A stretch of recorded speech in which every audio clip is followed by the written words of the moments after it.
There's something about New York. To be honest, I have avoided this city all through my 4 years of being in the US.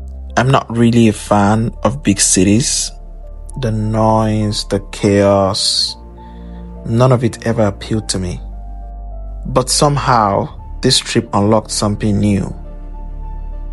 Possibility that maybe I should start exploring other major cities. Come with me as I turn the next 48 hours in New York City to a story worth remembering.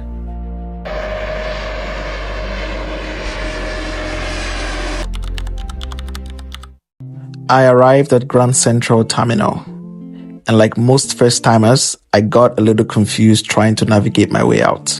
But after a few wrong turns, I finally made it out, and my hotel was just right by the corner. I stayed at the Hyatt Grand Central, New York, and I'm gonna give you guys a tour of this hotel and what my room looks like. Bear in mind that I have hotel status with Hyatt, so I got upgraded to a junior suite. And believe me, this place was huge for a place like New York. And to be honest, I don't think I need this much space, especially with the fact that I'll spend most of my time outside doing stuff. Anyway, it's one of the perks of the status, so good to have, I can't complain. Next morning, I had an appointment which took up most of my morning. Since that's out of the way, now we can fully explore New York City. Grand Central Terminal is one of the most iconic places in New York, and I was staying next to it. Starting my exploration here just felt right. Grand Central Terminal isn't just a train station. It's one of New York's greatest masterpieces. Built in the early 1900s, it moves almost 1 million people per day, and yet the entire building was designed to feel calm and grand. If you look up, the ceiling shows a massive zodiac mural. But fun fact, the stars are painted backwards. They kept it that way as a reminder of human imperfection. Okay, enough of that. Let's go get something to eat. There's this Ukrainian restaurant by the corner that's a must try if you visit. I followed the online recommendation and got a beef pierogi and a classic. To be honest, it was pretty good. Okay, after that meal, I had enough energy to walk the very popular Times Square. And I'm not sure which is better, coming here during the day or at night. I think I prefer night. Next, I walked through the holiday display on 6th Avenue. The lights, the trees, the decorations here are insane. I heard this entire area comes alive during the season. So yeah, it's beautiful to see.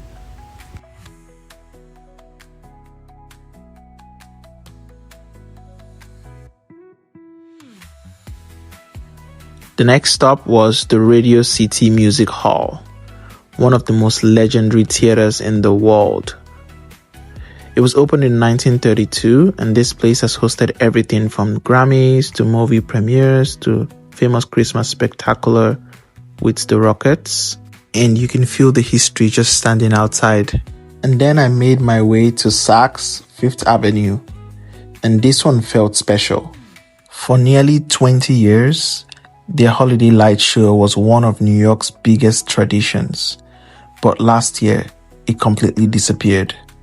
They shut it down for the first time ever, and nobody knew if it would return. But this year, Saks brought the show back, and standing here felt like watching a tradition come back alive. The music, the crowd, truly amazing. Next up was Summit One Vanderbilt, one of the craziest observation decks in New York. It's over 1,000 feet above the city, with mirrors and reflections that make everything feel infinite. What makes this place so special is that it's not just an observation deck, it's an art experience. But here's the funny part. It was raining that day, so we couldn't really see anything outside.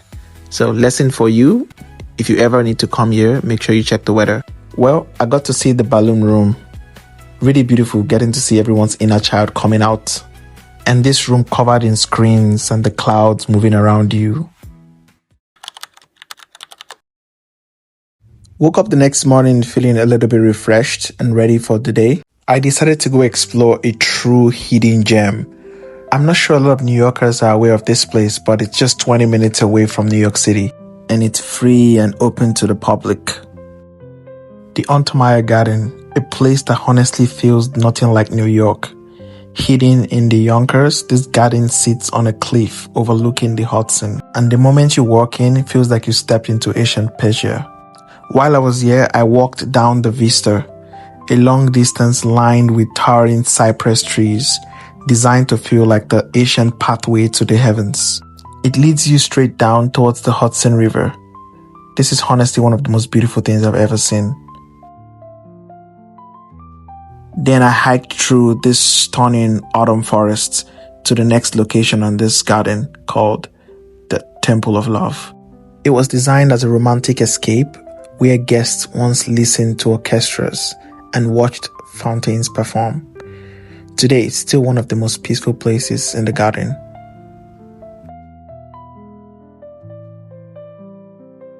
I just had to sit and take in all this beauty right in front of my eyes.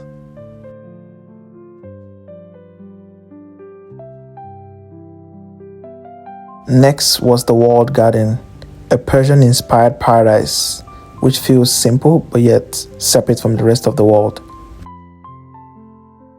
I took the train back to New York City to get to my next location. Ford Foundation Garden, an indoor tropical garden built inside a giant glass hall, a hidden indoor forest in the middle of Manhattan. It's warm, peaceful, and feels nothing like the busy streets outside. When it was built in the 1960s, the idea of putting a tropical garden inside a corporate building was completely new. No one had done anything like this in New York. Next stop, the Arte Museum.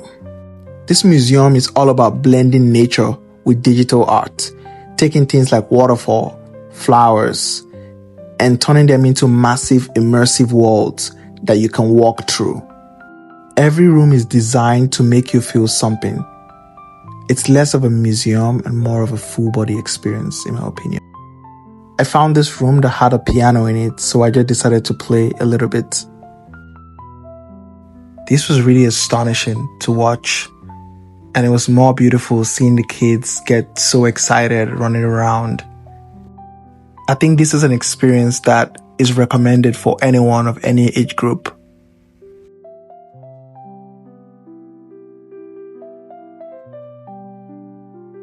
This light room was honestly so trippy.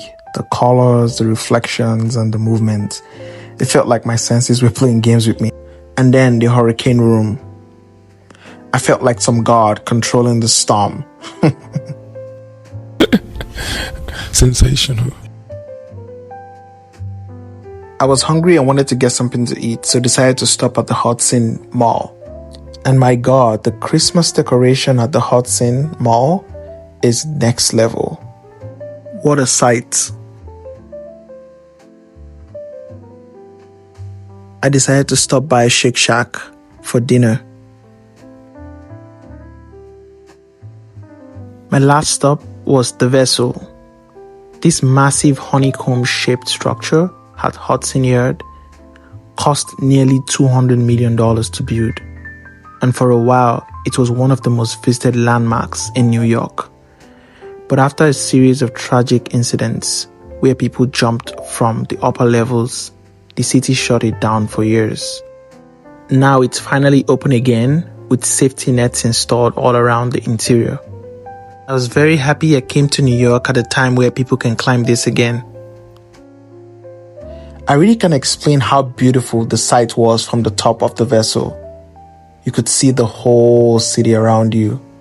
Truly beautiful. This brings us to the end of my 48 hours in New York, a city I avoided for years, yet somehow managed to change something in me. I think the lesson here is that sometimes all it takes is one trip, one moment, one place to see a city and yourself differently. Thanks for watching, guys. Please subscribe, like, and share for more videos coming soon.